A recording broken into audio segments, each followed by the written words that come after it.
Today is December 21st, and I just submitted my order for a custom-made bespoke watch strap for my 100-year-old Tiffany branded Patek Philippe watch. Join me as I take you through my design steps with the strap maker and a look at the finished product, all on this episode of Adventures with Time.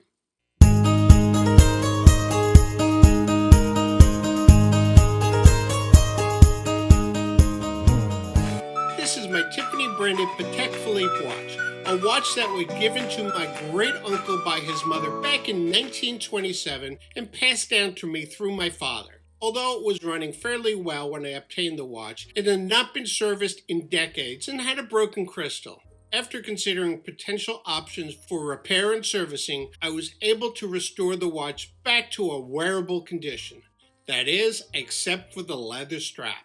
This strap is in a rough condition, such that I wouldn't trust it not to break, and it doesn't really fit me. Given the odd specification of this watch's lug size, my wrist size, and a desire to maintain much of the strap's original appearance, I decided to have a custom strap made. By the way, this strap is branded TNC, which I believe stands for Tiffany & Company.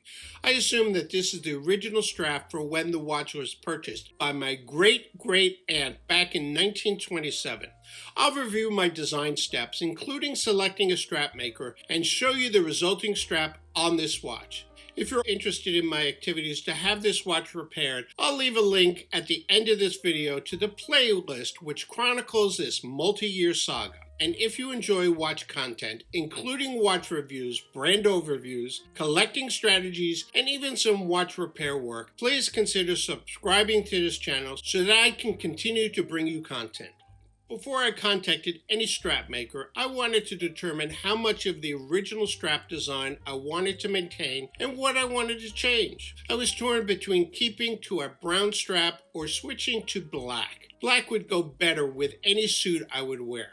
However, I think a brown leather goes better with the colors of the case and dial. I considered several materials from calfskin to more exotic leathers like alligator and ostrich. In the end, I decided to stick with a traditional calfskin in a color similar to the brown of this existing strap. One aspect I definitely want to alter was the strap length and width. This existing watch strap is 75 plus 115 and barely fits my 7 7/8 inch wrist. By increasing the length of the buckle side, I'll get more room and the buckle will sit closer to the center of my wrist. So I landed on a 90 plus 115 size strap. The width of the existing strap is about 18 millimeters, but the lug width is just 16.5 millimeters. What was done to the strap was to notch or indent out the ends so that it could fit the smaller lug width. I'm not sure if this is how it was made or if it was altered post-manufacturing. I did notice on several strap makers' websites that this indent detail is an option they all offer.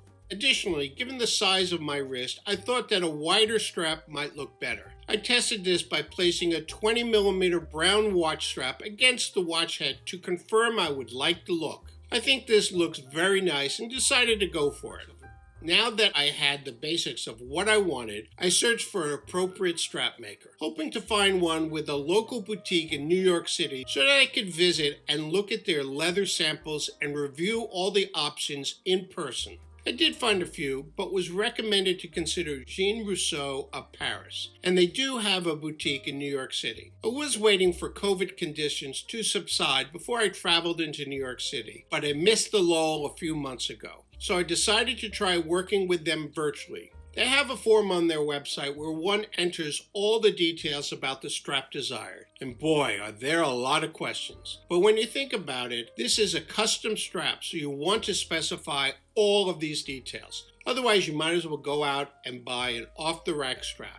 I ended up in an email conversation with a brand manager in Paris, who, through several back and forth exchanges, helped me zero in on my final design. This was helpful as they explained and sent me pictures of all the different options. The first step was to decide on a material.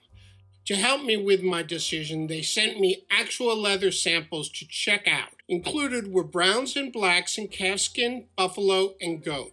I actually decided that this great watch deserves 2 straps, one in brown like the original, and a black strap. I selected calfskin for the brown and goat for the black strap. Great, but you also have to specify the lining of the strap back. I went with the classic beige. Done.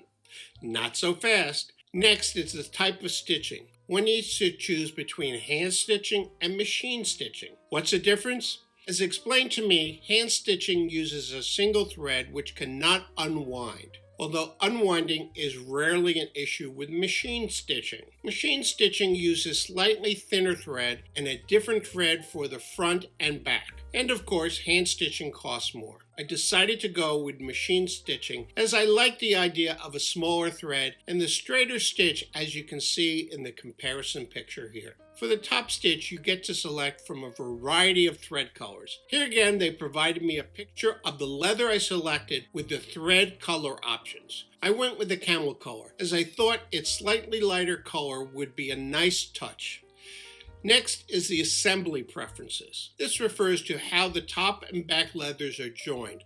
One can have a turned edge where the top leather is rolled over to the back, or cut edge where the 2 pieces of leather are cut at the edge and sealed. The original Tiffany strap seems to have a turned edge, but after comparing the look of these different techniques, I decided I liked the look of the cut edge better. Other decisions I made was to go with the traditional tip shape as is on the original strap and a gold color buckle in the 16mm size. I selected a flat strap without padding, classic 6 holes for sizing on the wrist, and 2 keepers, one fixed and one loose. Finally, I took detailed measurements of the lugs so that they could assist me in specifying the exact size of the strap indents or notching. We landed on the appropriate measurements for the indents so they would fit the existing lug widths but afford me a 20mm wide strap. As I said, I submitted my order today and paid the invoice so that Jean Rousseau was able to launch my project before their French manufacturing shuts down all of next week. Since my strap has truly custom specifications, I'm told it can take up to 6 weeks to complete. I'm hoping to receive it by the end of January. Even though I wish I could have it immediately, there's nothing for me to do but wait.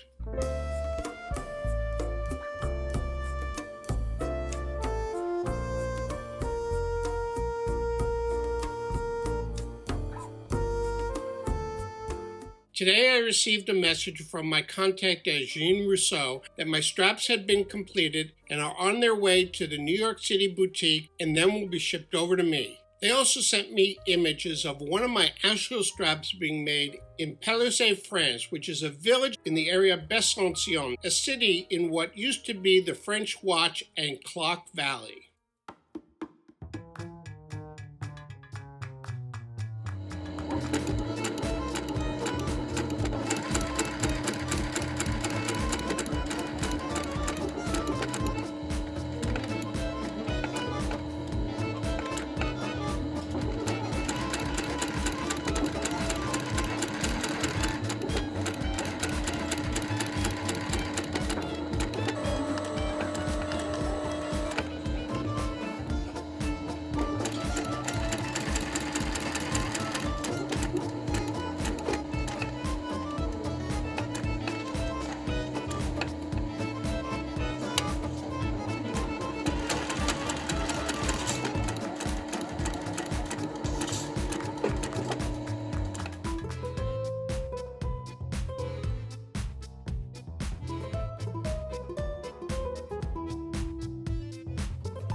Well, I finally have my new straps in hand. Take a look and let me know which you like better for different situations.